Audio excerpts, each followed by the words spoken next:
just a little bit on high tunnels and low tunnels.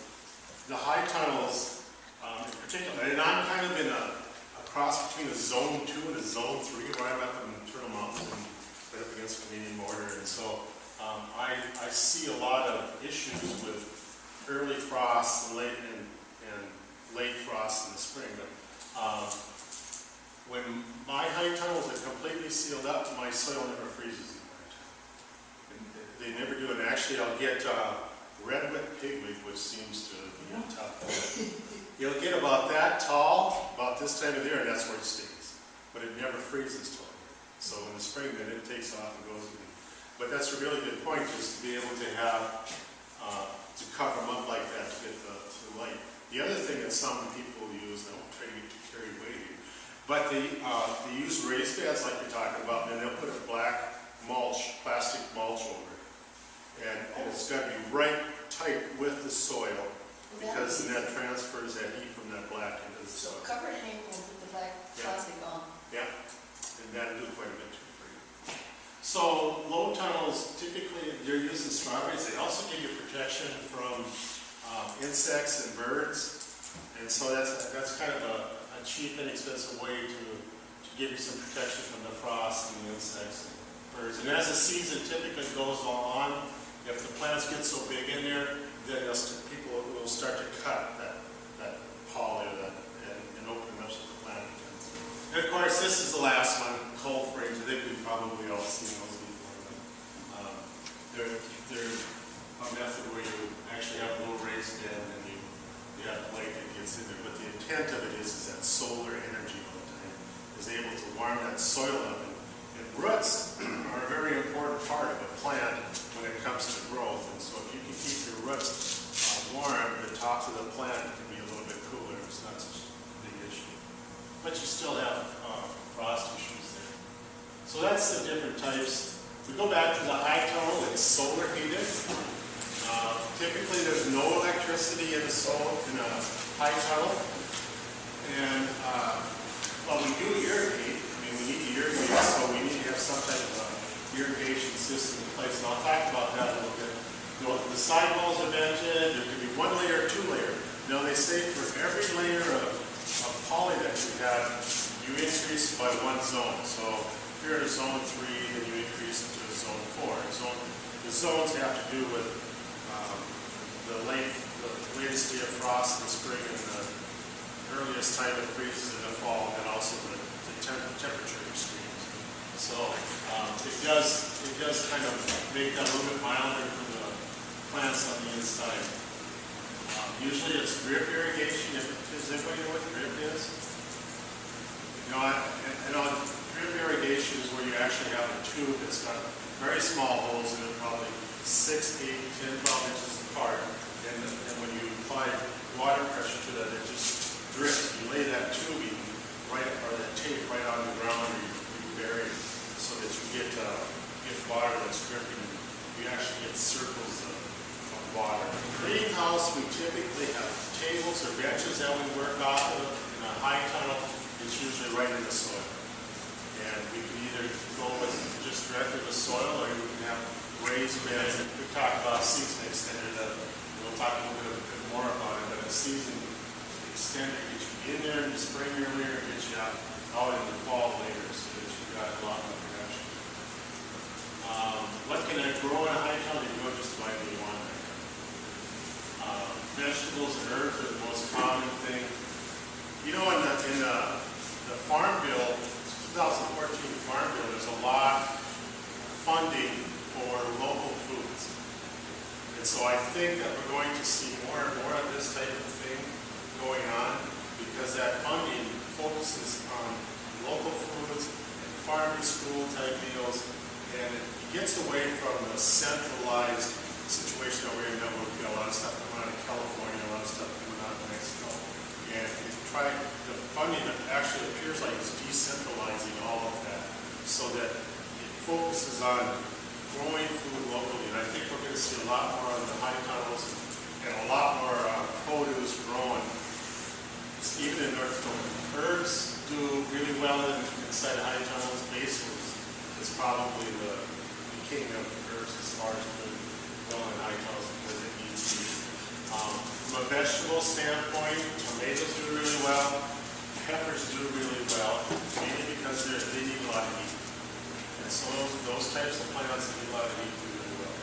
Strawberries do not do real well the first part of the summer, especially if they're ever-bearing, because it's too warm and the berries don't last very long. So you can pick right away. You need to pick almost daily. But as the temperature gets cooler, then they do better in the fall. So you think about production-wise, you think about how things come together. Of course, things like lettuce in the spring do really well. Lettuce can take temperatures down to 18, 20 degrees when they're a young plant. They're also gaining some heat from the ground, but they will do really well in the spring. And then in the month of October, they do well too. They can go into November. In fact, I stopped in the high tunnel the other day. I've got some lettuce about that tall. But lettuce will not grow anymore. It's just like that redwood pigweed. It knows where it needs to stop. And then the other part of it is the number of hours of daylight. It's so short, even for lettuce. Lettuce will come as much as you allow it to, as much as the weather will allow.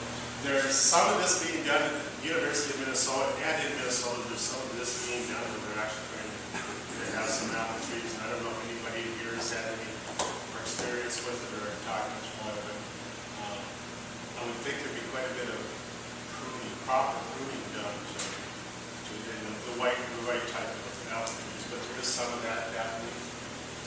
There's some blueberry, Juneberries type of trees and bushes that I've seen that seem to be somewhat successful in growing. The important thing there is you got to have airflow going, and so you got to kind of figure out how to do that. Some of the advantages we talked about season extender is 2 to 4 weeks that you get out of it. The other part of that is that if you can get tomatoes in July and August to go to market, to go to farmer's market, you get a little bit better price than you do when they're late August or September. It's just you get a better premium price for it. So that's the other advantage of being able to extend that season. It is earlier and you get your crops growing from a local market standpoint. You have a longer season and you also get some premium on it. Frost protection. Up at the Dakota College, we've done quite a bit of study on temperatures. So every day we check high temperatures and low temperatures. And we find that about 4 o'clock in the morning, there's only about 4 degrees difference from inside and outside. So if it's 28 above outside, it's going to be 32 above inside. And that's at about 3 feet above the ground in the center of the high. But there is some frost protection there. So we talked about frost and we talked about how long a produce would take frost and that type of thing. There are some advantages to having a high temperature. The daytime, there gets to be 20 to 30 degrees different, especially with the sun shining and not a lot of wind blowing. So I guess it'd be quite a variation. I mean, outside, if you look at a chart, the temperature would go like this. Inside the high tunnel, it goes like this. So there's quite a variation in temperature that goes on. And that is kind of the reason why the soil never freezes either, because you've got the nice temperature during the days. There's a little bit of protection from pests. The important thing to remember there is that you need to have that airflow. The second part is when you talk about irrigation, some people irrigate with sprinklers inside of a high tunnel. That causes some issues with diseases because you've constantly got that moisture that's dripping from the ceiling and it's splashing up, and so your plants a lot of times don't get dry early enough in the day. And so there can be some issues with that. I have a lot of issues with deer in my country, I'm sure you know. But I put a netting on the part that I roll up on the high tunnel. I put a netting there so that the deer can't get in, and it also keeps the birds out. You should see more production per acre inside of a high tunnel, and the main reason is because you're controlling that environment. So you should be able to control it to the point where you're getting the most production off of that piece. And then of course, you should get better quality and more increased profits because The disadvantage then is that along with profits, you've got more expenses because you've got that building. And so you've got to take that into account with production costs. It requires frequent monitoring of temperature, especially in the spring and the fall.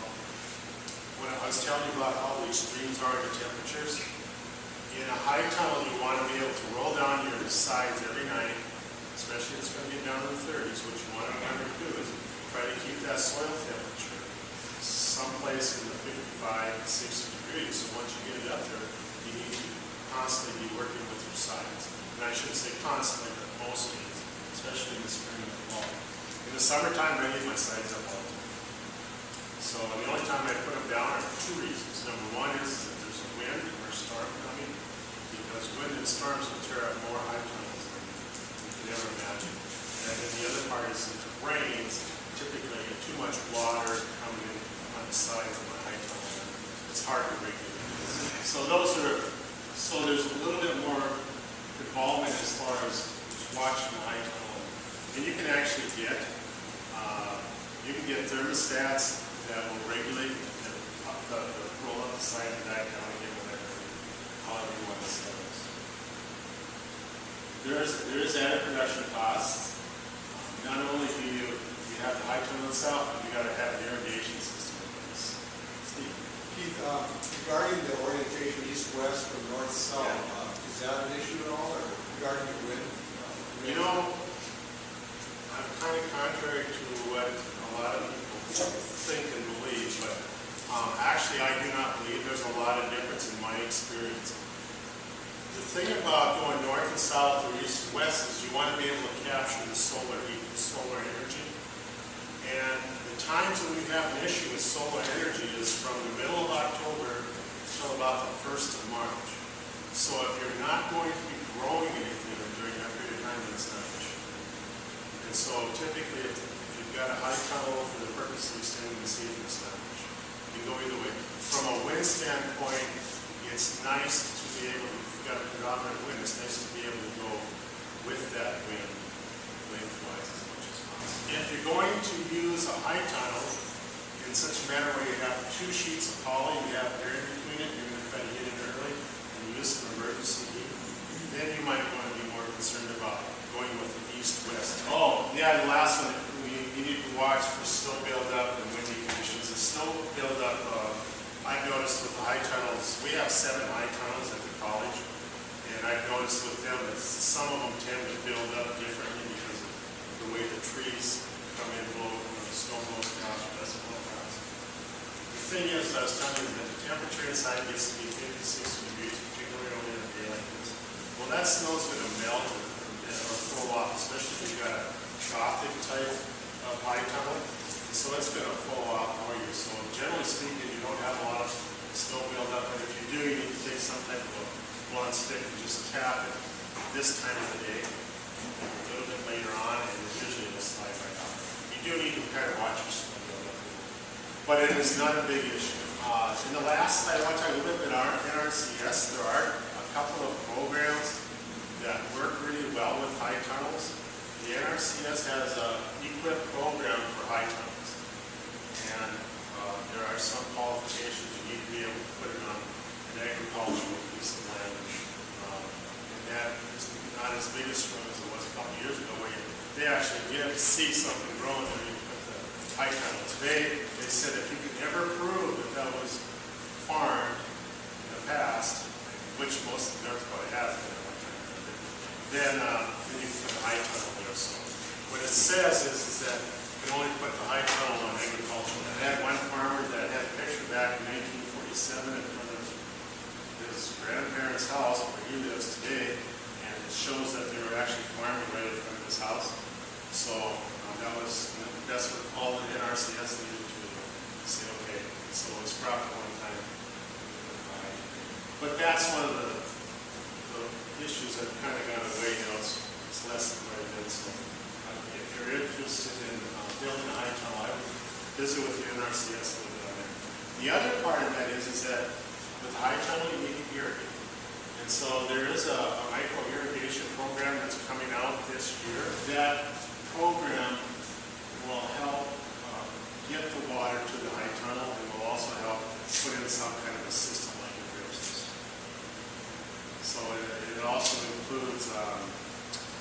showing you how to put in check valves and filters and fertigators and that type of thing also at the same time. Both those are cost share programs.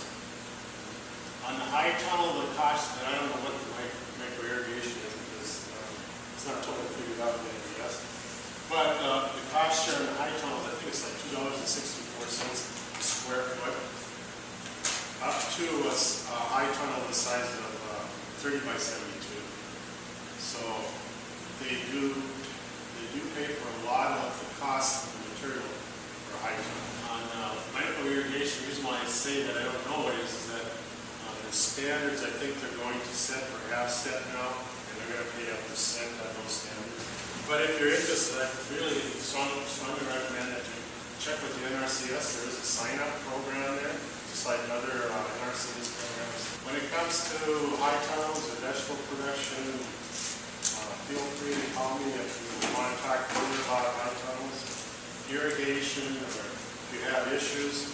And like I mentioned earlier, I'm also a farm business management instructor. So the other part of that is I work with producers on business planning and financials, record keeping. With perennial crops that might be growing in a high tunnel, do you have to worry about winter kill because they don't grow completely normal? You do. You do have to. Strawberries are a perfect example where you need to have some kind of a mulch that you put on to cover them up. Because you still get that really low, those really low temperatures. Yeah. I've done that with strawberries.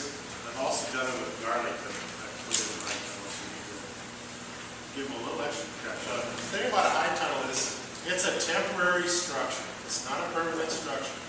So there are issues, and my experience with all the people that I've worked with is about 20% of the high tunnels will have issues every year because of wind damage or hail or something else. So when you talk about wind damage, that's why I talk about keeping the sides rolled down, trying to keep your ends tight together. There's an NRCS guy, I don't remember his name, he's from the southeastern part of the state, and he has a high tunnel himself, and he thinks that if you have a double layer of plastic and you force air between them, you'll see less wind damage. Yes. It's really tight. And I agree with that too, because you don't have that. Otherwise, you have plastic that's flapping back and forth. And after a while, nuts and bolts come loose and things start to loosen up. And yeah, it is a bigger issue. So it is better to have two layers of plastic. That way the wind goes over. Inside pressure that's kind of equals out the outside.